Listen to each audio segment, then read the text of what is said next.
You ever buy your dream house just to realize you accidentally moved into a sitcom? No, really. I spent 20 years dodging mortars in deserts just to come home and find my biggest enemy is a woman with a clipboard and an attitude.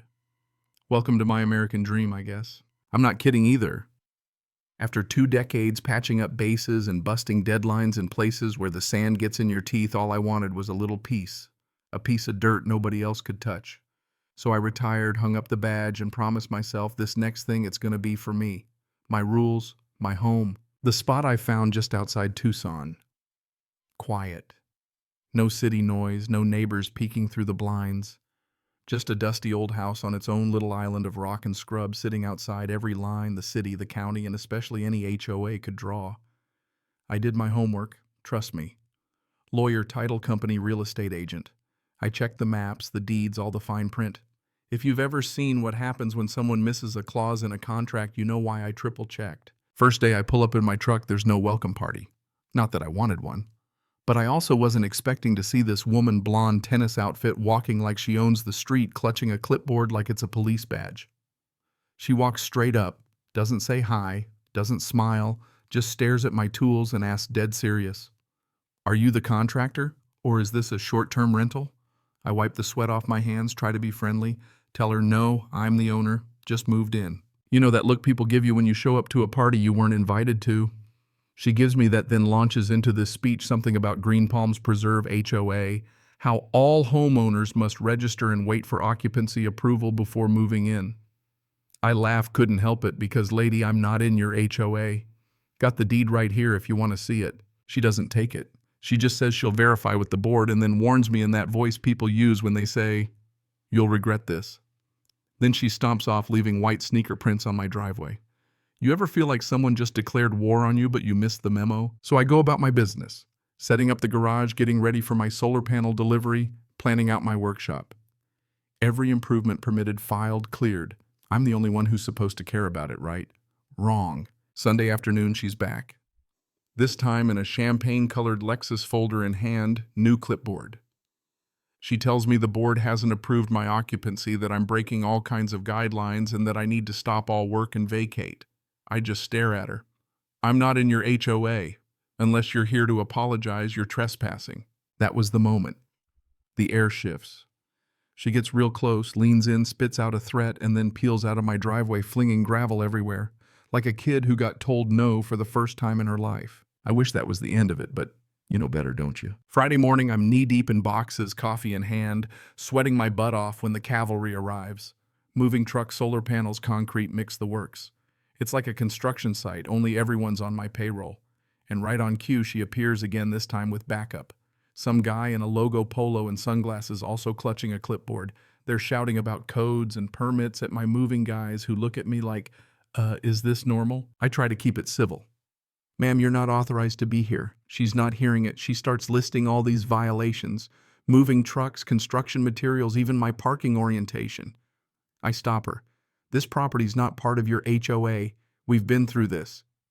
She gets up in my face, pokes me in the chest with her clipboard, and calls 911. You ever watch someone try to summon the power of the universe and come up empty?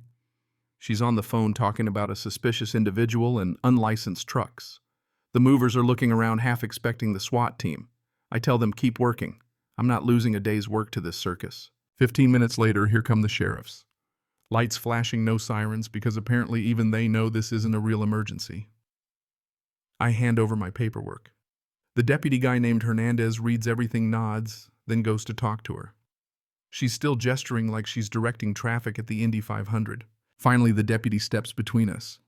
Tells her politely but firmly, "Ma'am, this property is not under your HOA's jurisdiction. If you keep calling 911 for this, you could be facing charges." She splutters, tries to accuse me of destabilizing the community. Hernandez just says I'm taking the law's side, not his. She storms off. For a second, I think maybe finally that's it. I get back to work. But the air is thick. You know that feeling. When someone's not done with you, they're just regrouping. Next morning, I get my mail. There's a cream envelope with a waxy seal screaming overkill. Inside, a formal notice of violation from the HOA listing a bunch of made-up offenses and ordering me to vacate. I'm half awake, but this one wakes me up fast. They'd forged an official letter, tried to pass it off as enforceable law. But here's the thing. I'd done my homework. My property is not, never was, and never will be under their control. I scan the letter, send it to my attorney, Martha. She replies in 10 minutes, zero legal standing. Start a paper trail, call the county. So that's what I do. I go down to the county office, meet this clerk named Reggie. He looks at the HOA letter and just shakes his head. Says they're doing this again. Turns out it's a pattern. Same HOA, same tactics, trying to scare people just outside their borders into voluntarily joining. I file an affidavit right there. Make it official.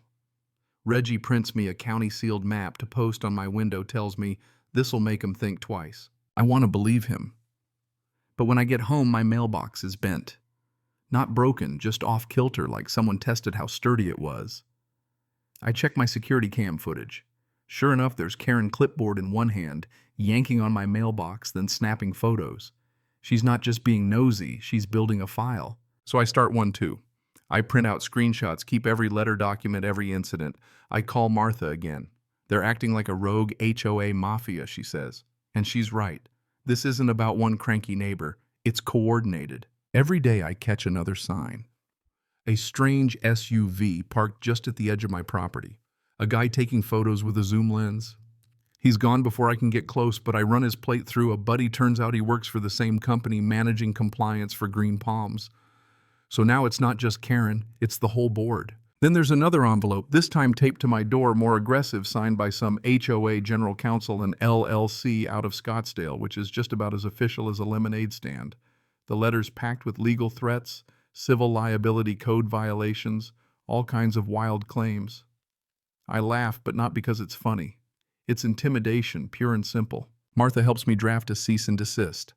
Then I reach out to an old friend, Elise, now a journalist. I lay out everything, letters, videos, the works. She listens, then says, "This is predatory annexation. Let's shine a light on the roaches." Within 2 days, she's there with a photographer documenting everything. That's when the emails start coming in. Turns out I'm not the only one. Trevor Manning lives 2 blocks over, just outside the line, same threats, same harassment. Sheila, his wife, shows me their mailbox spray-painted Dew's Dodger. Karen's on camera, paint can in hand. I'm not dealing with one overzealous neighbor. It's a pattern. Elise's article drops, front page headline screaming, HOA out of control. My mailbox photo's right there. The community explodes. People are furious. And you know what? For the first time, Karen's nowhere to be seen. Then Trevor and Sheila show up at my door folder full of documents. We want to help, they say. Turns out several families got the same threats. Letters, vandalism, fake violations. We organize. Martha files a lawsuit, petitions for an injunction against the HOA and Karen personally. The very next day, Karen vanishes from my street. No more patrols, no more drive-bys. But I know this isn't the end. Not with people like that. A week later, the HOA sends a settlement offer, drop the suit sign into the HOA, keep quiet. I laugh so hard I almost burn the letter. That same afternoon, my security camera gets smashed. Cops come, but there's nothing to see, just a hoodie, gloves, and a whole lot of bad intentions. We double down. New cameras, cloud backups, the works. Court date set. Not a full trial, just the preliminary hearing for the injunction. Karen actually shows up, looking like she's going to a tea party, still convinced she's in charge. The judge, tough no nonsense, asks a simple question. Does your HOA have any authority over this property? Karen's lawyer tries to dance around it, but finally admits, technically no. Martha lays out all the evidence, zoning maps, deeds, letters, videos. The judge doesn't even blink. This is the clearest misuse of HOA authority I've seen. Injunction granted. Karen tries to protest. Judge shuts her down, tells her to sit. That moment felt like the universe hitting the reset button. But it wasn't over. Elise gets a leak, a thread of emails between the HOA board discussing how to pressure border lot owners into compliance. They knew what they were doing. It wasn't a slip, it was policy. I send everything to Martha. She lights up, this is gold. Now it's criminal. The DA gets involved. The sheriff's department opens a formal investigation, detective assigned. He's not playing around. He wants every letter, every video, every name. Within days, warrants are issued, emails seized. The whole thing unravels fast. Turns out Karen was forging documents, expanding the HOA on paper, collecting dues from people who didn't owe a dime. Mail fraud, extortion, impersonation, you name it. Karen tries to dodge, court pleads health problems. The judge isn't buying it. In court, the DA reads an email Karen admits. Most of these owners won't check zoning. Hit them with enough violations, they'll fold. Judge asks if she wrote it. She nods. That's the end of the line. Charges get filed: fraud, harassment, false legal impersonation. Karen gets arrested in court. Her empire gone in a day. Sunland, the compliance company, gets fined. The rest of the board resigns. The HOA is dissolved pending investigation. You ever see a bully get what's coming? Not just in movies, but real life.